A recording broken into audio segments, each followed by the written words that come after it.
Voilà, donc je parlais de la politique de produit, comme quoi c'est le premier élément, bien sûr, de marketing mix. Donc, la première chose par laquelle l'entreprise commence, bien sûr, son plan d'action, c'est la création de sa gamme de produits. Alors, la gamme, bien sûr, elle se compose de trois dimensions, quand on voit au niveau de l'exemple. La première chose, c'est la largeur de la gamme. Donc, c'est essentiellement les lignes, ou ce qu'on appelle aussi les familles de produits. Donc là, on a par exemple la gamme des yaourts de Danone. Donc, on a la ligne ou la famille yaourt aux fruits, la famille yaourt nature et yaourt crème dessert, par exemple. Alors, au niveau de chaque famille, on a bien sûr la profondeur, c'est-à-dire l'ensemble des articles qui font partie de chaque famille. Par exemple, au niveau de la première famille, on a le pack des 4 yaourts pêche, 13 fruits, etc. Yaourt nature, la même chose. Crème dessert au chocolat, vanille, ainsi de suite.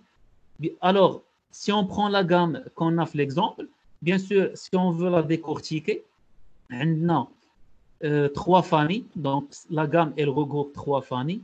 En même temps, elle regroupe, si on prend par exemple la profondeur de la première famille, ça va être par exemple trois articles. Donc, pour la famille yaourt aux fruits, trois articles pour la famille nature. Si on prend la longueur de la gamme, en général, ça va nous donner 9 articles. Donc, c'est ça la longueur, c'est l'ensemble des articles de la gamme. Alors, une entreprise, bien sûr, après la création de sa gamme, parfois, elle se voit dans l'obligation de suivre ou d'adapter des stratégies liées avec sa gamme. Alors là, on a trois stratégies, comme vous voyez bien sûr la page suivante. La partie qu'il faut surtout maîtriser au niveau marketing stratégique, ce sont les stratégies de gamme. C'est-à-dire, au niveau d'une gamme, soit on peut faire une stratégie d'extension, c'est le fait d'ajouter de nouveaux articles à une gamme. Par exemple, on a par exemple la gamme des yaourts. On avait par exemple fraises, pistaches, pêche, etc. À un certain moment, on a ajouté je sais pas, un yaourt avocat, par exemple, ou le kiwi, ou l'ananas, ou un truc comme ça. Donc voilà, là, c'est une extension de gamme. On ajoute des articles. La réduction de gamme, c'est une stratégie qu'on fait surtout le cas de problèmes qu'on rencontre au niveau d'une gamme, une diminution des ventes, une détérioration de l'image de marque d'un produit. Donc l'entreprise, parfois, elle se trouve obligée de retirer des articles de sa gamme. Donc voilà, il y avait pas mal d'exemples dans ce sens. Coca-Cola, à un certain moment, ils ont créé Wahed Hawaii Ananas, mais ils l'ont retiré par la suite. Bimo aussi avec la fameuse Merondina avec Raibi, donc qui a été retirée par la suite. Donc là, c'est un exemple de réduction de gamme. Et on a le rajeunissement de gamme, ou ce qu'on appelle la modernisation de gamme. C'est le cas quand on va bien sûr moderniser l'emballage, moderniser par exemple le design, le style, etc. Voilà, donc ce sont les trois stratégies de gamme. Concernant la marque, bien sûr, la marque, c'est la deuxième composante de la politique de produit qu'il faut bien maîtriser aussi. Donc, un produit, bien sûr, si on le lance d'abord, il faut le lancer avec une marque. La marque, généralement, elle a trois composantes principales. Donc, la première composante, c'est son identité visuelle, c'est-à-dire le nom qu'on doit absolument attribuer au produit pour le distinguer, le différencier, etc. Le signe, un logo, ça peut être aussi un symbole, il y a aussi des couleurs, donc tous ces éléments. Bien sûr, une marque, l'identité visuelle, c'est une combinaison entre deux ou plusieurs éléments.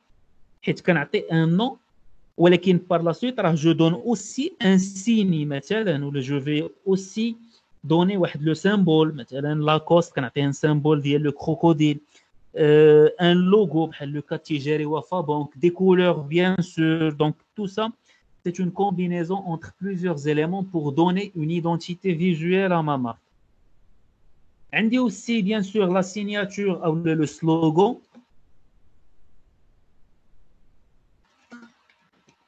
Alors, le slogan, c'est généralement une phrase qui accompagne la marque, une sorte de citation qui peut identifier plus la marque, qui permet surtout la mémorisation de la marque. C'est ça l'objectif du slogan.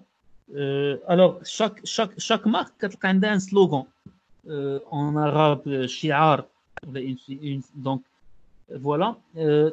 Si on prend maintenant Maroc Télécom, un monde nouveau vous appelle. Euh, Nike, Just Do It. Donc, chaque marque a un slogan qui peut l'identifier plus et qui permet surtout de la faire mémoriser. Jingle, c'est le jingle, et surtout faites attention, c'est pas le jungle. Jungle, حاجة أخرى. Alors, c'est le jingle. Jingle, c'est un peu, c'est l'identité sonore, si on veut le dire. L'identité sonore de la marque. Je dis l'identité sonore, c'est à peu près la musique qui peut parfois accompagner une marque ou qui permet plus de mémoriser et de caractériser la marque. كاين بزاف لي مارك الا سمعتي واحد الموسيقى ولا واحد لا ميوزيك ولا واحد الاغنيه سور بلاص كتفكر واحد لا مارك. Alors, هذه ce qu'on appelle l'identité sonore ou le jingle, c'est une autre composante de la marque. Bon, il y en a pas mal d'exemples. Et surtout le Maroc, plusieurs marques elles optent des jingles, bien sûr, mémorisables. Donc, il a مشينا مثلا الكولورادو، il a مشينا لافاش كيري، مشينا الكونفيتور عيشة، etc. Donc, كلهم كتلقى عندهم une identité sonore qui est mémorisable. أي واحد كيقدر يتفكرهم وإلا سمع un extrait, ça peut lui sur place lui rappeler le nom de marque. Voilà, donc هذوما les trois composantes principales à déterminer au niveau de la marque. Bien sûr, les stratégies de marque, il y en a deux grands types de marques principalement. Donc, on a les marques de distributeurs et les marques de producteurs. Comme vous voyez l'exemple suivant, donc les marques de distributeurs là, ce sont des marques qui appartiennent essentiellement à des points de distribution, à des surfaces. Donc, on a l'exemple, l'exemple du produit économique, qui est une marque de distributeur de margarine. La marque Carrefour, un biscuit de la marque Carrefour.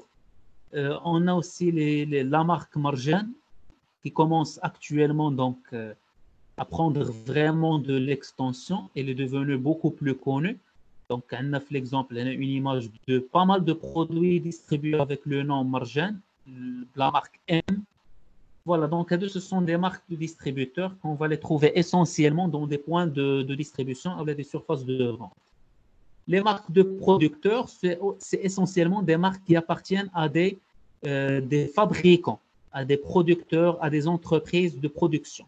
Coca-Cola, Danone, Tide, Nike, Samsung, iPhone, Sidi Ali, Sidi Harazm, Bic, tout ça, ce sont des marques de producteurs. Bien sûr, les marques de distributeurs, ce sont des marques qui appartiennent au point de distribution. Ce qu'il faut retenir, c'est que ماشي la surface اللي كدير la production elle-même, c'est-à-dire ماشي Marjane هي اللي كتكري هاد les produits, bien sûr. Ce sont des produits qui sont créés par des entreprises spécialisées dans leur domaine. غندير شوكولا تارتيني دونك راه كاين une entreprise spécialisée في الدومين هي اللي كدير la production du chocolat, mais par la suite il est bien sûr vendu sous le nom de Marjane. Voilà, donc c'est une sorte de stratégie de vente qui déroule les distributeurs pour augmenter leurs ventes surtout, bien sûr, et pour augmenter leur part de marché. Alors, bien sûr, vous allez trouver aussi, comme vous voyez, un tableau concernant les stratégies à suivre euh, en fonction du cycle de vie. Donc, il faut faire. Donc, déjà, bien sûr, on en a déjà parlé, le cycle de vie, مرة وجوج وثلاثة, pas mal de fois. Mais là, comme vous voyez, on a un tableau, euh, une sorte de synthèse par rapport au cycle de vie et qui regroupe à peu près tout ce qu'on a déjà vu par rapport au cycle de vie.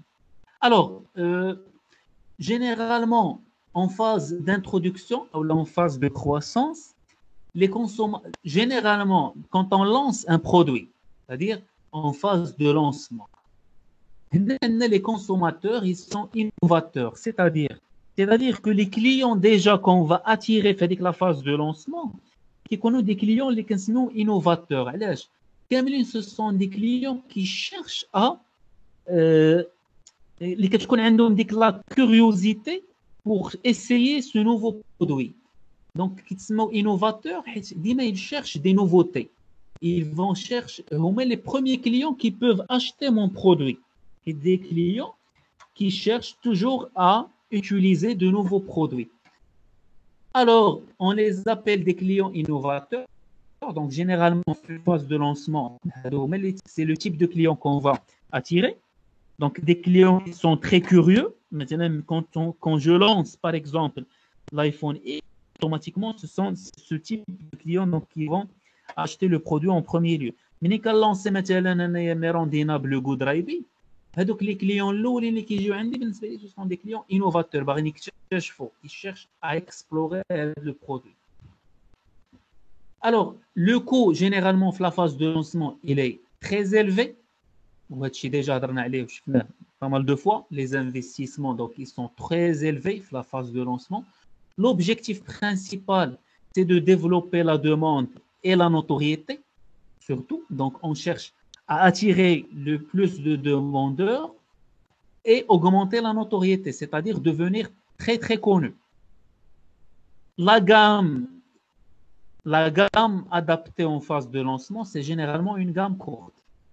Si vous vous rappelez, déjà qu'on a l'année dernière, la phase de lancement, généralement, on commence par une gamme courte. Une gamme avec avec un nombre d'articles qui sont limités. Pourquoi?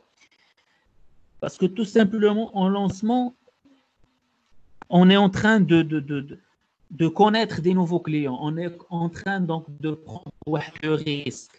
Donc, toujours, il faut commencer par une gamme courte. Et déjà, une gamme courte, elle est moins coûteuse et elle est facile à gérer, elle est facile à contrôler. Voilà, donc c'est pour cela qu'il faut commencer généralement par un nombre limité d'articles. Après, une fois je serai connu, je peux faire une extension. Voilà, en phase de croissance, les consommateurs, la majorité précoce, c'est-à-dire que la plupart des clients qui connaissent la phase de croissance, qui connaissent des clients qui vont se baser sur l'expérience les innovateurs, donc qui connaissent des clients sont précoces, c'est-à-dire qui ياخذوا الاحتياطات ديالهم, c'est-à-dire شوفوا هذوك les premiers clients شنو قالوا باش عاد هما كيجيو يشريو. Donc le coût il devient moyen, c'est tout à fait normal كينقص un peu le coût, mais كيبقى. Ça n'empêche انه on dépense toujours de l'argent au niveau communication et tout. L'objectif c'est de maximiser la part de marché et créer une préférence pour la marque. Et bien sûr, on peut faire une amélioration du produit et une extension de gamme. Au niveau de la phase de maturité, les clients qu'on va attirer, les litiges, généralement qui connaissent des clients tardifs, c'est-à-dire qui viennent en retard, le produit douze pas mal de temps sur le marché. Il y a des clients qui connaissent des clients قلال, des clients tardifs. Les coûts qui connaissent des coûts qui sont assez faibles, bien sûr, sur la phase de maturité. Ou généralement les produits qui sont dans la phase de maturité ou qui sont rentables, ils sont des vaches à lait. Donc généralement les produits des vaches à lait. On cherche surtout à augmenter le profit, c'est ça l'objectif, de maximiser le profit le maximum possible et créer une fidélité à la marque. Et bien sûr, au niveau du produit, on peut faire aussi une modernisation, une modification, mais de temps à autre, bien sûr. Mais de temps à autre. La phase de déclin, les clients qui يجيو ولا اللي كيقدروا يجيو عندنا في la phase de déclin واخا كيكونوا très faibles, يتسموا des clients retardataires, ils viennent en retard vraiment. Les coûts qu'on va subir, ce sont des coûts moyens. علاش طلعوا les coûts à vos avis? Et tout simplement les coûts غيوليو هنا moyen حيت déjà le chiffre d'affaires ديالنا كينقص. Donc le chiffre d'affaires de l'entreprise en phase de déclin, il diminue. Donc automatiquement on va subir plus de coûts. L'objectif, la phase de déclin, c'est diminuer les dépenses. Voilà, c'est bien clair. Donc, on minimiser les coûts le maximum possible. Et bien sûr, on peut même aller jusqu'à une réduction de gamme, réduire la gamme, retirer des produits, retirer certains articles pour minimiser les coûts. À un certain moment, peut-être, on sera obligé d'abandonner. Voilà, donc là, ce sont les différentes situations, bien sûr, qui atteignent le cycle de vie. Les les objectifs qu'on cherche à atteindre, les types de clients et surtout la politique de produits adaptée pour chaque phase. Bien sûr, au niveau de la... Donc, je vais enchaîner vers la politique de prix. Alors, pour la politique de prix, comme vous le savez, la fixation du prix, bien sûr, elle se fait en se basant sur quatre critères, quatre variables. Donc, on a quatre contraintes qui seront toujours en considération. La première contrainte, ce sont les coûts. C'est-à-dire, c'est très clair, donc automatiquement, quand on va fixer le prix de vente, d'abord, je vais prendre en considération les coûts de production, de transport, de main-d'œuvre, d'eau, d'électricité, etc., etc. Donc, on a fin quand je chauffe les coûts fixes, les coûts variables, je fais le calcul, bien sûr, de ceux de rentabilité, etc., du point mort, et ainsi de suite. Je prends en considération la demande, c'est-à-dire les prix qui sont demandés par les clients, la demande des clients. Donc, bien sûr, on procède par le calcul du prix psychologique et par aussi le calcul de l'élasticité. On se base sur la concurrence. On choisit bien sûr entre une stratégie de pénétration, d'écrémage ou d'alignement. Et finalement, on a la contrainte de l'État. وهنايا وقتاش كتكون عندنا لا كونترانت د ليتا اول حاجه بيان سور ضروري اون برون كونسيديراسيون تو سكي امبو اي تاكس و بارفوا في سيغتان برودوي مثلا دو بروميير نيسيسيتي كنشوفوا انه ليتا elle intervient au niveau de la fixation du prix.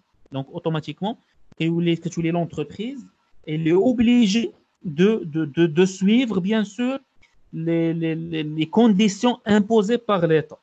وكان شفنا هذا l'exemple غير dernièrement. Donc في هذه la période de crise اللي حنا فيها, في هذه la période de confinement, etc.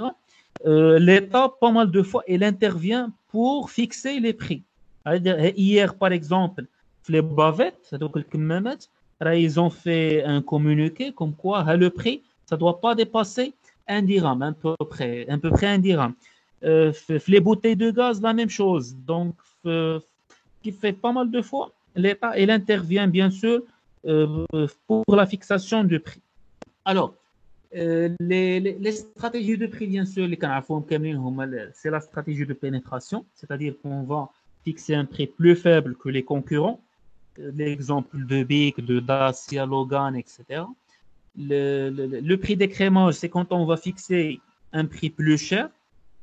Bien sûr, la pénétration, on cherche plus les ventes, le chiffre d'affaires, la part de marché. Donc, l'objectif, c'est plus chiffre d'affaires et vente. Au niveau des crémages, on va fixer un prix plus cher que les concurrents. L'objectif, c'est plus, on cherche plus de marge bénéficiaire. Et on cherche plus l'image de marque, bien sûr, l'image de luxe, etc., etc. Et on a le prix d'alignement, c'est-à-dire qu'on va s'aligner avec les autres concurrents et on va fixer le même prix que les concurrents. bien sûr, donc pour éviter ce qu'on appelle les guerres des prix. Donc, je me suis dit, un autre concurrent, il va aussi diminuer le prix. Ou j'ai un troisième concurrent, il va aussi diminuer le prix. Une guerre des prix. Donc, pour éviter tout ça, on peut pratiquer l'alignement. انا غنجي غنتبع les mêmes prix. غنشوف كتبيع لي ياغورت ب 2 درهم انا غنبيع ب 2 درهم pour éviter la guerre des prix. Voilà. Alors, la politique de distribution, on a fait bien sûr deux éléments qu'il faut aussi maîtriser. Donc, les canaux et les circuits de distribution. Alors, la distribution, déjà, c'est le fait, bien sûr, d'acheminer le produit vers le consommateur final. Alors, pour le faire, l'entreprise a toujours le choix entre suivre une vente directe, un circuit court ou un circuit lent. Alors, la vente directe, comme vous voyez, c'est le cas où on va distribuer le produit directement du producteur vers le consommateur final. Donc, il n'y a aucun intermédiaire. Quand est-ce qu'on peut utiliser, par exemple, la vente directe? Exemple très, très simple, le lieu de production. واحد السيد خياط كيجيب الثوب كيصوب الثوب كيدير به القفاطن والجلالب وكيحطهم يتباعوا في المحل عنده. فوالا سي اون فونت ديريكت. مول المخبازه مول الشفنج كاملين يفون لا فونت ديريكت. كيصوب لو برودوي كيصوبوا في ذاك المحل كيبيعوا سور بلاص عنده يا اوكان انترميديير. دونك لا سي اون سورت دو فونت ديريكت. Bien sûr, à part ça, on a aussi le commerce électronique. C'est le cas, il a le site de l'entreprise, bien sûr, le site internet de l'entreprise. Et tu as mis le produit d'ILF Jumia, il n'y a pas la vente directe. Jumia, c'est un intermédiaire. Mais, j'ai dit le site internet www.belhmidi.ma, le site de la marque d'ILF. Alors, non. Je vais, bien sûr, c'est une sorte de vente directe. كنبيع في mon site internet وانا اللي كندير لا برودكسيون. بحال الا مشيتي شريتي مثلا des vêtements من le site internet de Zara. Voilà, là c'est une vente directe, directement من Zara لعند l'entreprise. كاين عندنا من Zara le client. Alors, عندنا aussi le circuit court. Le circuit court, c'est le cas où on fait bien sûr la vente, mais le producteur vers un détaillant ou le détaillant qui paie le consommateur final. Alors, on dit par exemple, voilà, donc centrale laitière ou la Danone. Le produit de l'entreprise, je vais le faire passer les épiciers, ou les épiciers ils vont le vendre ou là une surface, le margin, ou margin elle va le vendre au consommateur final. Ou on dit aussi le circuit lent. Le circuit lent, c'est un circuit qui regroupe plusieurs intermédiaires.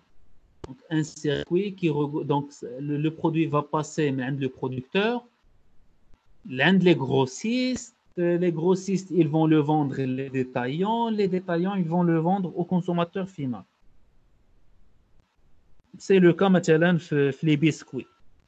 يخرج le produit من l'entreprise يمشي عند des grossistes يبيعوا les biscuits les détaillants عند consommateur final.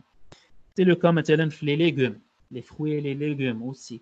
C'est le cas aussi في textile مرات في الحوايج. Donc كيمشيو كيخرجوا من عند les entreprises de confection كيمشيو لعند des grossistes.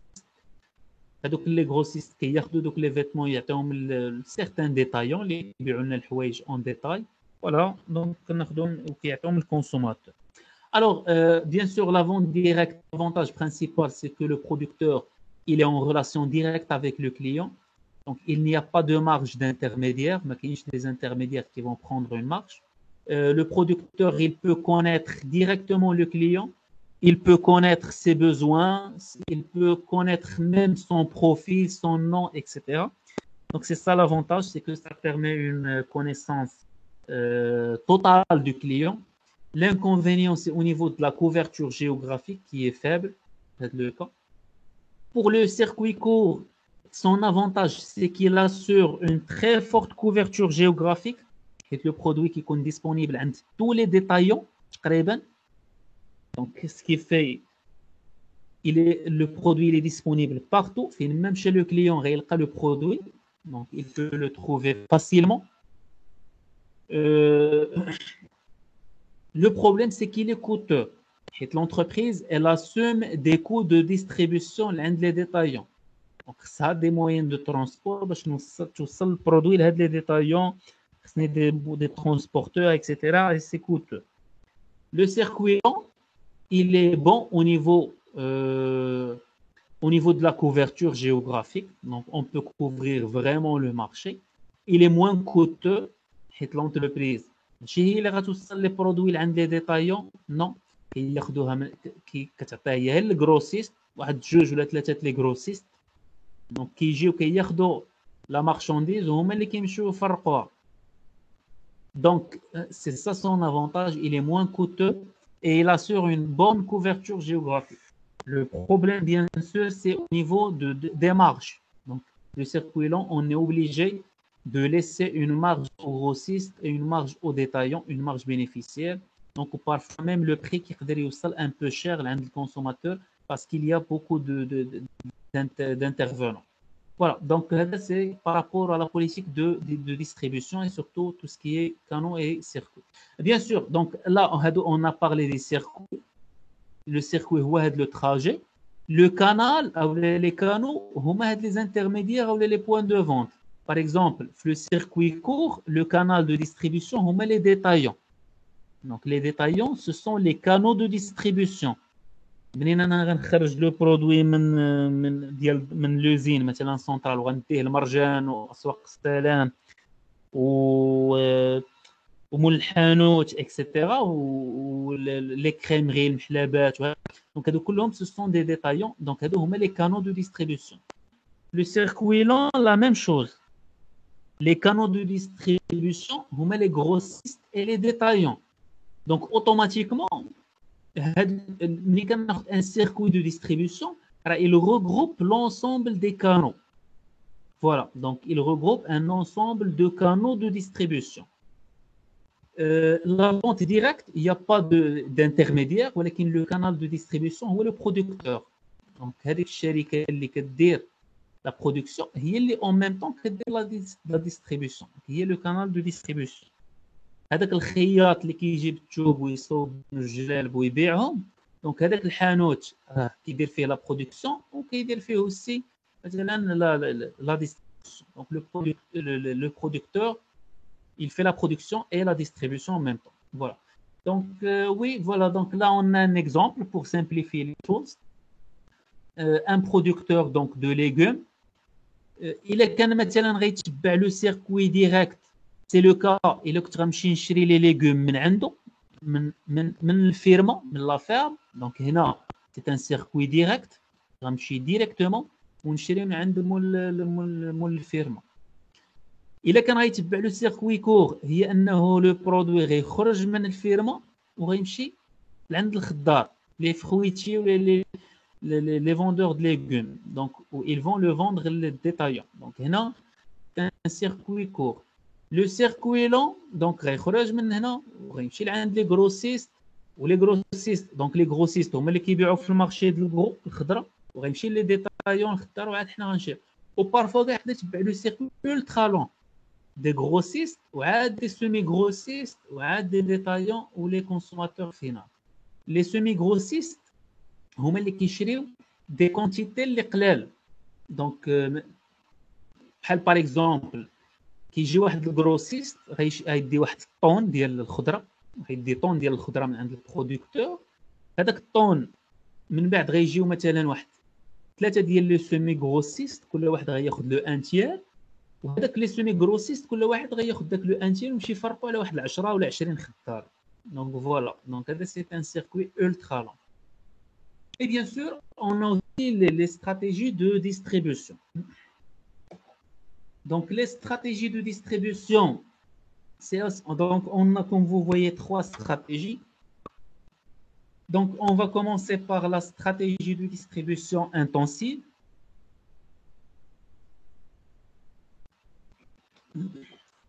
Alors, la stratégie intensive, je vais bien sûr qu'on va distribuer le produit dans le maximum des points de vente. Donc, on a des points de vente. Il y a points de vente M, X, Y, Z, R, H, I.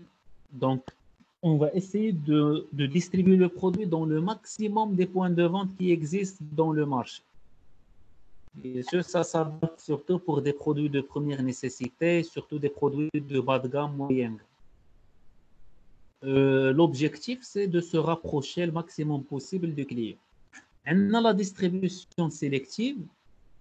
Quand on va sélectionner, par exemple, juste quelques points de vente, je vais prendre juste le point de vente M, Marjan, F, c'est Carrefour, et D, par exemple, c'est Atacada. Donc, je vais distribuer mes produits seulement dans ces 3 points de vente. La distribution exclusive, c'est-à-dire je vais donner l'exclusivité à un seul point de vente. Par exemple, M, c'est Marjan. Donc, je vais distribuer mon produit seulement sur Marjan, dans les points de vente de Marjan. Voilà, donc c'est ça la distribution exclusive. Bien sûr, la distribution sélective et exclusive, elle est plus adaptée pour surtout des produits qui connaissent de bonne qualité, de haute gamme, qu'on cherche donc à les valoriser. Et on arrive à la partie à la politique de communication. Bien sûr, comme vous le savez, pour faire votre communication, votre publicité, donc on a toujours le choix entre les médias de masse, ce qu'on appelle les mass médias, ou les publicités médias, et les publicités hors médias. Alors, les médias, bien sûr, ça regroupe tout ce qui est presse, avec les journaux, les magazines, donc, tout ce qui est Internet, des publicités qui connaissent les sites web, etc.